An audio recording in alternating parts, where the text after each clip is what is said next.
Dímelo y olvidaré. Muéstramelo y lo recordaré. Involúcrame y aprenderé. El tema de hoy lo hemos titulado Aprenda con los 5 sentidos. Le saluda a su amigo Osvaldo Soto trayéndole los tips psicológicos para la familia. ¿Cuánto recuerda usted de lo que le enseñaron en la escuela? O, dicho de otra manera, ¿cuánto olvidó? Si fueron grandes horas las que estuvo usted sentado en un pupitre tratando de aprender. Información que estaba escrita en un libro que alguien más experimentó. Tal parece que única y exclusivamente se aprende si se experimenta. Sin embargo, los maestros tratan de enseñar lo que está escrito en un libro. Además que esta educación de pupitre resulta ser un castigo desagradable y pronto se olvida. Todavía se sigue utilizando la memoria como primer recurso para aprobar las materias, para poder contestar a los exámenes con pregunta-respuesta. Tal parece que a usted, como estudiante, le toca aprender a aprender dentro de un sistema donde hay múltiples estudiantes y un solo docente, donde el libro de texto o los cuadernos y los lapicitos resultan ser las herramientas principales. Sin embargo, este programa le invita a usted para que aprenda con los 5 sentidos e invita a los docentes a que procuren lo más que se pueda involucrar a los estudiantes con las materias mismas, no con el contenido, sino con el elemento de estudio. Observamos una vez que se visitó una de las escuelitas del área rural, cómo el maestro tenía una hoja de árbol dibujada en un cartel, señalándole todos los elementos. Los alumnos estaban aprendiendo con materiales didácticos. Sin embargo, alrededor de ellos habían una gran cantidad de hojas. ¿Por qué no cada uno de los niños tenía una hoja o varias en sus manitas? Hay veces que el método mismo se vuelve un obstáculo. Quizás al docente le faltó creatividad para que los niños jueguen con los elementos que están muy al alcance de ellos. Toca, juega y aprende. Decimos que tiene que ser con los 5 sentidos porque se puede involucrar los ojos al observar los colores, las formas, los patrones, también los olores, las texturas, los sabores o el sonido que emite cuando se frota, cuando se quiebra, cuando se cae. ¿Ha observado usted a el aprendiz de peluquero? Uno llega a cortarse el cabello y el aprendiz está cerca observando qué hace el peluquero. Se pone de un lado, se pone de otro y el peluquero no le dice nada. Él solo observa y se da cuenta cómo lo está haciendo. Después él en algún momento puede empezar a cortar y hacer pequeños trabajos sobre los clientes, hasta que se convierte en una persona experta, porque tiene experiencia. Y parece que únicamente se aprende experimentando. También están los aprendices de carpintería, herrería, albañilería. Y en la universidad, los pasantes que hacen su pasantía con un abogado o en un juzgado o en algún lugar donde están haciendo sus prácticas. Los médicos van a los hospitales a hacer prácticas también, aunque al paciente no le gusta que le atiendan practicantes. Aunque el lema de los practicantes de medicina sea: echando a perder se aprende. Por eso otro dicho que dice: el error de los médicos los cubre el cementerio. El error de los constructores de obras públicas también los puede cubrir el cementerio. Y así también el error de los maestros, el error de los psicólogos, el error de los abogados. Sin embargo, no se puede aprender si no se practica. Pero con una supervisión de alguien que tiene bastante experiencia, se pueden evitar estos errores que pueden traer consecuencias muy graves. En las universidades, muchos estudiantes se meten a cualquier carrera. Los primeros años, que a veces son área común, son súper aburridos. Muy pocos logran sobrevivir a este colador.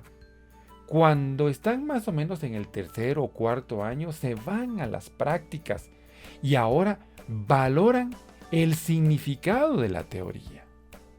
Incluso hay una propuesta: ¿por qué no los estudiantes entran un primer año a estudiar y al segundo se van de prácticas o preprácticas?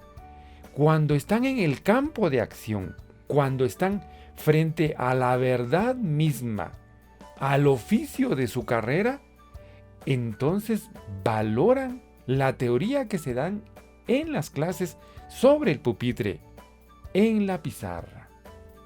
Pero es inaceptable que toda una carrera o incluso todo lo básico o lo primario de los estudios se pase en la clase, en la pizarra, o actualmente visto a través de una pantalla de forma online. Lo ideal es que se experimente todo. Sin embargo, usted se va a preguntar: pero hay materias y hay cosas que no se pueden experimentar. Por supuesto, pero lo ideal es que se lleve al estudiante a la verdad misma para que ella le motive a aprenderla. Pero como no todo se puede tocar, oler, ver, sentir con el tacto, gustar, entonces ahí viene la inventiva tanto de los docentes como de los padres en generar algo que simule esa otra verdad. Pongamos el ejemplo del átomo. ¿Cómo podemos nosotros llevar a los niños para que vean realmente un átomo? Sería algo casi imposible para la mayoría. Sin embargo, podemos simular un átomo, procurando que sea lo más parecido a la realidad que nos están planteando en los documentos, donde el estudiante pueda utilizar el máximo de sus sentidos. Luego, aunque no mire el átomo, puede ver los efectos, y eso es muy probable que sí sea palpable.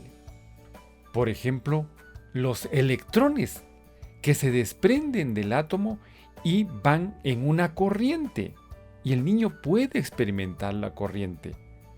Ahora es más fácil encontrar aparatos que dan pequeños impulsos eléctricos que generan espasmos en el cuerpo. El niño puede saber de que los átomos están desprendiendo sus electrones que llegan a sus músculos o pasan por sus músculos y hace que se muevan. Quizás muchos docentes y padres pensarán que se está perdiendo el tiempo, porque lleva mucho más tiempo y recursos estar experimentando. Sin embargo, así se aprende. Es posible que un docente piense que recitando todos los contenidos en un periodo de 45 minutos ya cumplió con todo. Pero, ¿realmente aprendió el niño? ¿O va a tomar uno solo de los contenidos y lo va a experimentar en esos 45 minutos? Y ahora tiene certeza de que por lo menos un contenido sí fue aprendido por los niños. Aprender. Esa palabra viene de aprensivo, agarrar, o sea, quedarse con. el ser humano instintivamente desea aprender. Es muy bonito aprender, entretenido.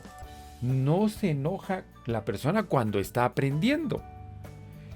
Se enoja cuando el método o la forma de aprendizaje le da muchos problemas y no llega a aprender.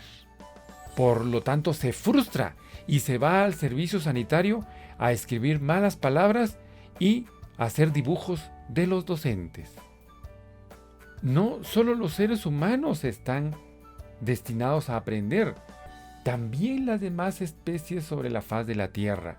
Los animalitos que tienen un cerebro más evolucionado, se nota que aprenden mucho más. Aunque el aprendizaje casi siempre está destinado a la sobrevivencia. Sin embargo, los seres humanos ya no luchan tanto por sobrevivir en un mundo tan hostil como era antes. Ahora les queda mucho espacio a nivel mental para aprender otras cosas que en ese momento no involucren sobrevivencia, para aprender algo que no tenga utilidad, que eso también es muy hermoso. Cuando han aprendido bastante, entonces contribuyen escribiendo un libro, nueva teoría que otros estudiantes van a leer, pero esperemos que no se aburran con la nueva teoría. Hay un caso de un docente que le dijo a los estudiantes: lean este libro y mañana comentamos.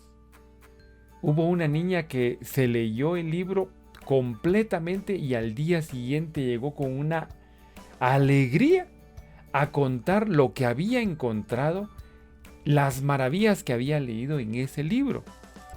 El docente y los demás compañeritos estaban fascinados. Luego el docente les dijo: ahora hágame un resumen de ese libro. Y la niña dijo, con cara triste: oh, y tan bonita que había estado la lectura. La misión principal de los educadores no es que los niños aprendan, se les prendan los contenidos, sino de que el estudiante se enamore de las materias, de la ciencia, de la verdad comprobada y comprobable, de los datos científicos. Y así el estudiante aprenderá a aprender y lo hará por sí mismo y no cuando se le ofrezcan puntos, diplomas o una bicicleta al final del año por haber ganado el grado. Los estudiantes que han aprendido a aprender y que aman una materia observan en los libros una riqueza, un valioso aporte de las anteriores generaciones que genera normalmente bienestar, gozo. Un tesoro que está escondido, pero que hay que desenterrar. Los estudiantes que tienen amor a los datos, a las ciencias, al arte, desentierran con mucho gozo y de forma natural estos grandes tesoros. Nos despedimos con una frase. La frase dice así: el aprendizaje se da no cuando alguien quiere enseñar, sino cuando alguien quiere aprender.